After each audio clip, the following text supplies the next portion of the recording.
Welcome back. It is Thursday, May 9th in the NBA. My favorite picks are on the way. We got two playoff games. Let's dive into my favorite picks for each of them. What's going on? My name's Austin from Calling Our Shot. Let's recap yesterday, an 0-3 day. What started was a really good playoff run has quickly turned into not great. We've lost our last 8 NBA picks. So if you want to fade, you certainly can today. But man, some bad reads, some bad luck in there. Miles Turner, bad read. He went 3 for 11 from the field. Nesmith, same thing. I think he went 2 for 7. 2 bad shooting nights. Of course, the night after we take Tyrese Halliburton, he goes off, and that's just how it is. And Jalen Brunson, I can't really come on here and say it was a terrible read because he got injured and didn't play majority of the first half. I think he ended with, 29 points. Obviously, it's a 37.5 point line. Not a lot of wiggle room there, but couldn't get any luck if I were to take an under like that. Now, I might be sprinkling some unders in throughout the rest of the playoffs, so be prepared for guys to shoot about 80% from the field. I know it's been a bad couple days in the NBA. I'm not going to let it rattle my confidence. We've had a really good, profitable season. We need to turn things around. If today isn't a winning day, we'll probably dial back the picks to maybe maximum 1 per game. But I really like the slate I got cooked up for y'all. So without further ado, you can tail or fade them. I don't really care. This is what I'm putting my hard-earned money on, and I'm going to dive into the first pick of the day. We're going to start in that Cavaliers versus Celtics game 2, where obviously the Celtics are up 1-0 in this series. They're like 14.5 point favorites. Let's dive into my favorite pick, one of my favorite picks of the day, Jason Tatum, over 9.5 rebounds, -115 on DraftKings. Now, for the Cavaliers and Celtics picks that I'm going to talk about, I did post them a little bit early yesterday afternoon to our DubClub and our paying members, so the lines might change a little bit, but I'm confident Tatum will stay at around 9.5 rebounds. I do like his rebounds plus assists, which is 14.5, but I don't really see him getting there unless he's getting 10 rebounds, or at least getting real close to this line. Now, in game 1, you saw Tatum, 11 rebounds, 15 rebound chances, and you really only played 35 minutes. They played actually less than 4 minutes in the fourth quarter because obviously it was a blowout. Now, this game could be another blowout. That wouldn't shock really any NBA fan. The Cavaliers are clearly outmatched here, but even in that blowout, still got the job done, and that was with Luke Kornet getting 10 or 11 rebounds off the bench. And this has just been a number Tatum has hit consistently in the playoffs. And against this team, Tatum over this line in 6 straight versus Cleveland. And why? It's because he plays weak side guarding Isaac Okoro. If you think about the main guys that are shooting the ball for the Cavaliers, Darius Garland and Donovan Mitchell. And then you got Max Strus. He'll occasionally fire up some threes, but you kind of have to respect him. So that's typically the guy that Jaylen Brown guards. And it leaves guys down low like Al Horford, who's probably boxing out Evan Mobley. And then you probably have Isaac Okoro, well, Jason Tatum, not really boxing out Isaac Okoro because Okoro is typically trying to get back on defense. So that's why we've seen Tatum grab a lot of rebounds in these matchups. I don't expect Jared Allen to return. If he does, maybe changes the lines a little bit, but I'm not too worried if Jared Allen's back out there. Doesn't seem like he will be. And Tatum's last 18 playoff games, 10 rebounds in 14 of 18. So just been a really good playoff rebounder. I'm pretty confident he'll be down there inside grabbing some boards. And I'm pretty confident he can get us to 10 rebounds. Like I said, you could take the 10 rebounds. You could take the over in rebounds plus assists to kind of go hand in hand. I really think he grabs 10 boards tonight like he did in game 1. If he wants to go up to 12, 14 rebounds, sure, go for it. But if he can get 10 tonight, probably run it back in game 3. If this game's closer, I think he has an even better chance, obviously, of getting it done, seeing closer to 38 to 40 minutes. But either way, I really do think if there's a lot of misses and they're getting blown out, there's probably a lot of rebounds there for Tatum to grab. I really like his over in rebounds. Now, my second pick is going to go to the other side for the Cavaliers. I have a player prop I really like.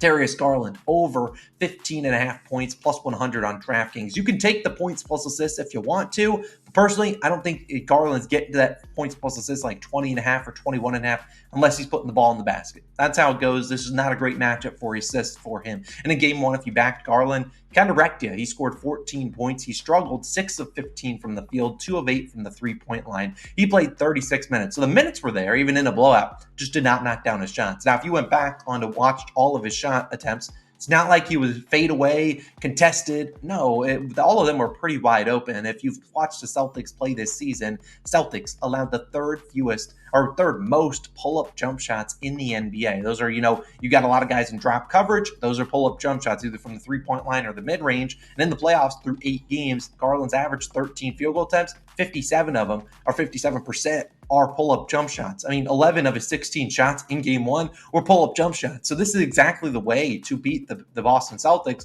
Not necessarily beat them, but this is how you score against them. This is what they're willing to concede, is those pull-up mid-ranges, pull-up threes. They'll live with that. Now, sure, they have Drew Holiday, Derek White, 2 really good defenders, but when you got Evan Mobley setting screens for you, you're coming off of them. You got Al Horford or Luke Kornet in a deep drop coverage.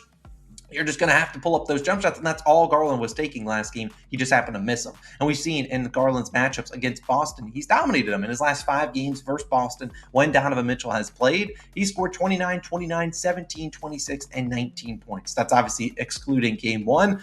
Great track record in the matchup. I really think Garland's going to have to get going here. They need some other guys to score. Not a good matchup for catch and shoot guys. So Donovan Mitchell and Darius Garland are going to have to score some points tonight to keep them competitive. I'm not even if it's not competitive, I really think Garland's going to have another good game of field goal attempts. He just has to knock down shots. It's simple as that. It's a make or miss league. I can't shoot the ball for Garland. I'm confident he bounces back here today. He's respected our money over the last few seasons. Darius Garland over 15.5 points plus 100 on DraftKings. I actually have a third pick in this game. It kind of goes hand in hand with the Darius Garland analysis. It is a 2-leg same game parlay. I don't like to do a lot of 3 picks in one game, but I really feel like these are 3 really solid picks. Donovan Mitchell over 2.5 3-pointers made, parlayed with Celtics money line minus 110 on BetMGM. Now this is about minus 120 on DraftKings. FanDuel wouldn't even bet it there. It's like minus 145. The difference from minus 110 to minus 145 is ridiculous. Too high for me, but it kind of goes with the same analysis as Darius Garland. What does Boston give up? Pull-up jump shots. Saw in game 1, Mitchell, 4 of 11 from 3.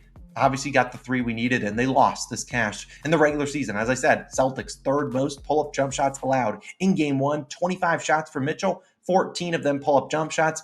10 of those 14 pull up 3-pointers. Look, this is a guy, Donovan Mitchell. He knows they need him to score. Not a great matchup for him getting to the free throw line. Celtics, one of the teams that allow the fewest free throws in the league. He has those wide open 3-point opportunities. He's going to continuously get them. He just has to knock them down. And we've seen him knock them down in this matchup before. Since arriving in Cleveland, Mitchell, 7 games against Boston, 3 threes in 6 of 7, 4 threes in 5 of 7, and then he averaged a little over 10 3-point attempts in those games with 8 3-point attempts in all 7. Like I said, it's a make or miss league. I was just going to take the 3-pointers, 2.5 as a straight bet, but it's about minus 170. Since you parlay it with some negative correlation, because if he makes 3 threes, well, maybe they got a chance to beat Boston. I'm parlaying it with Boston money line. They are just outmatched here. If Donovan Mitchell makes 3 threes and they win, I'll just tip the cap to him and say I might be cursed because I just lost on a 13.5, 14-point favorite. But I really think Donovan Mitchell will make the threes tonight. I just think they just don't have a chance, especially on the road in Boston. Maybe at home they can steal a game or 2 there, but I just don't think they have the facilities to beat Boston. The only time they really beat them this season was when they got a Dean Wade masterclass in the 4th quarter. And that was at home. I don't see the role players showing up. I think it's Garland and Mitchell having to try their best to keep them in this game. And maybe they knock down more shots than they did in game 1, but I really think that we'll see Donovan Mitchell make 3 threes and Boston win, minus 110, which was plus money, but I really like the Mitchell threes, and I don't see a way that the Celtics lose tonight, unless Donovan Mitchell's like 10 for 10 from 3. Then they maybe got a chance. Now we're going to move to the second game, Thunder versus Mavericks. Now, if we're talking about running back plays, J-Dub's going over in points plus assists, and probably Chet Holmgren's grabbing 25 rebounds because that's just how it is. You run back your losses, you're probably going to be in good. But I'm going to actually go to 2 different players here, and there's 2 guys that also had decent game 1s. One had a good game 1, one didn't. The guy that didn't was Kyrie Irving. That's my next play, over 23.5 points, minus 110 on BetMGM. Like I said, Kyrie did not play really, really well in game 1. I don't mind this at 24.5. I want to say it was 24.5 or 25.5 in game 1. Obviously, in game 1, he did not go over. He scored 6 points in the first half on 4 shots. Then he was a little bit more aggressive in the second half, 14 points on 10 shots, finished with 20 points, 14 field goal attempts, only 35 minutes played. The Mavericks yanked all their starters with around 4 or 5 minutes left in that game. So he didn't get another extra 5 minutes that he probably would have played. And if this game's competitive, which I think it will be, then I think we'll see him see even more minutes. And even though he wasn't aggressive in game 1, if he sees those extra minutes in the last 5 minutes, the ball's a lot of times going to go to Kyrie's hands, one-on-one isolation. He's their number 1 guy they prefer. They let Luka run the offense, but when it gets down to crunch time, you don't be surprised when Kyrie Irving gets the ball. And the Thunder, I'm not going to hide from it. They have a lot of great elite perimeter defenders. They got guys like Lou Dort. He's the guy guarding Luka. J-Dub, really good defender. He's out guarding Kyrie. You got SGA, who's mostly playing a weak side. They have some great guys off the bench too, like Aaron Wiggins. Really good defenders. But it's Kyrie Irving. And if you're going to give me one-on-one coverage against them, I'll take it any day of the week. We've seen in 2 regular season games versus OKC this season, Kyrie scored 25 points in only 33 minutes. There was a blowout. I think they won by 30.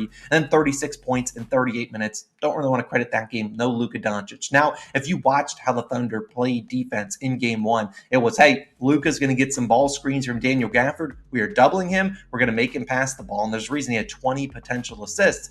Not exactly the same scenario when Kyrie Irving got the ball. They're willing to let Kyrie go out there and cook them, and I think that's going to continue to be his theme. I think they're going to try their best to slow down Luka. Kyrie beats him one-on-one, whatever. We'll live with it. We got the perimeter defenders out there. But when Luka gets going, this Mavericks team is really tough to beat. And in the series versus LA, we really saw Kyrie be more aggressive than he was in game one. We saw him attempt 19, 19, 17, 25, 14, and then 19 field goal attempts. His lowest 14 field goal attempts, which is what he attempted in game one, was a 30-point Dallas win. If you think the Mavs win by 30 tonight, go bet it. But I don't see that happen. And I think this is a game where they need Kyrie Irving to continue to be aggressive. And 4 field goal attempts in the first half is unacceptable. He hasn't been a great first half scorer this postseason, but I think he gets going a little bit more here. And I think we see at least 15 shots, maybe even 20, maybe even more than that. If we get more than that, he's probably cashing this easily. But he's over this line in 66% of games with 15 or more shots, and over in 12 of his last 15 with 15 field goal attempts and 35 minutes. I just think this is a guy that they need to play and play a lot of minutes. Jason Kidd is not afraid of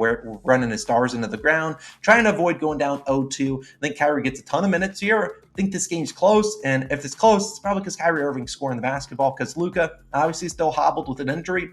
Always a chance he doesn't play, although I put that chance at about 0.001% maybe. But even if that does happen, there's always a chance there. But I'm not really counting on Luka not playing. He'll play. It's the playoffs, but he's still obviously not 100%. And I think Kyrie's going to have to pick up the slack. He didn't do it in game one, especially in that first half.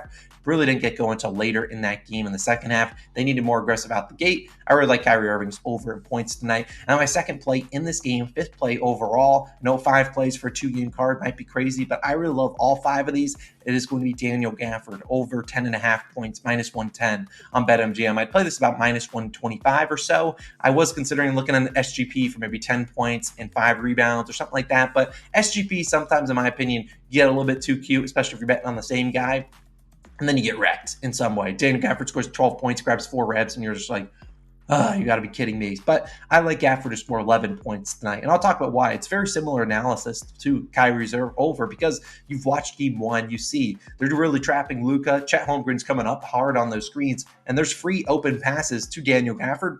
And he's running down the lane, either going to dunk it, get some lob opportunities, or get some putbacks, because the OKC Thunder are a really bad rebounding team. In game one, 27 minutes for Gafford, 16 points, 5 of 12 shooting, 42%, made 6 of 8 free throws. I mean, look, if you even tell me Gafford shoots even close to 12 times tonight, I'll take it any day of the week. I mean, this is a guy that played really well for him. He was pretty much their only bright spot in that game one, because Derek Lively was poor off the bench. You also had just the rest of the team wasn't great. I mean, Gafford out there, 16 points, didn't shoot well. I will give him that. But he played well, got a lot of offensive rebounds, second possessions. He was only a -2 plus minus, whereas everyone else was like terrible. He had 5 blocks. Jason Kidd has to see that and say, you know what? Gafford's got to play, and he's got to play a lot in this series. And we saw in the games against OKC in the regular season, Gafford played a lot and played really well. He scored 19 points on 7-11 shooting, 6 free throw attempts, and then another 19 points in the separate game on 8 of 11 shooting, 3 free throw attempts. If Gafford even gets close to 10 field goal attempts, I will live with whatever happens here. But I'm not expecting him to get 10 field goal attempts, 12 field goal attempts like he did in game one. But even if we get close to 6 to 8, Gafford's a guy that typically, we saw him get close to breaking Wilt Chamberlain's record for most consecutive field goals made. He's not attempting shots that are like 3-pointers, mid-range. No, that's not his game. It's right at the rim, laying it in, dunking, doing those things. That's all he does. And we saw this season, he was over this line 22 of his last 30 games, 73% with at least 6 field goal attempts. I think he's guaranteed to shoot 6 times tonight. I'm not Gafford, so he could get into early foul trouble, and Jason could bench him. But with Maxi Kleber still out, they need that bench, that big guy in there, and it's not Dwight Powell. He stinks, and Derek Lively hasn't been really that great. And Gafford's a guy that starts, played 27 minutes, maybe would have played more if it was a closer game, and they're going to kind of need him out there for size, as Chet Holmgren's in there for a lot of the minutes, and then you got Jalen Williams, the other one, off the bench, playing a lot of minutes. They need a big guy out there. Maxi Kleber, nowhere to be found, so he's obviously injured. You need Gafford or Lively to play these minutes, and I think Gafford gets 20 to 25 minutes, gets more than that, probably clears this line easily. But I really like this pick. Daniel Gafford over in points. I think the Thunder will continuously let Daniel Gafford beat them. They obviously did a great job. 5 of 12 shooting, 42% for a guy that typically shoots probably 60 to 65. They'll continue to live with that, and Chet Holmgren down low, trying to contest those shots. I really like Daniel Gafford over in points tonight. So those are my 5 favorite picks of the day. I know it's a lot to digest. Gafford's over in points. Kyrie's over in points in that OKC versus Dallas game. And then the first game, we had that 2-leg SGP with Donovan Mitchell for 3 threes and parlayed with Celtics money line. And they were also rolling with Tatum's over in rebounds and Darius Garland's over in points. A lot of picks on the slate, but I love all 5 of these. If this isn't a winning card, then, man, I'd put in 4 or 5 hours of work for nothing. But I really like the slate tonight. I think we're bouncing back after yesterday's and the last few days debacle. Apologies to anyone that has tailed the last few days. I'm confident things will turn around. They always do. I've been through much worse cold streaks, and they always turn around on the other side. So I need to dial in here in the NBA. I need to get MLB dialed in as well. Let's have a wonderful Thursday, and hopefully try to get into Friday, the last day of the business week, with hopefully a winning card. 5-0 would be absolutely electric. You guys let me know your favorite picks down below in the comments. It's Austin signing out. See you guys back again tomorrow with some more picks. Peace.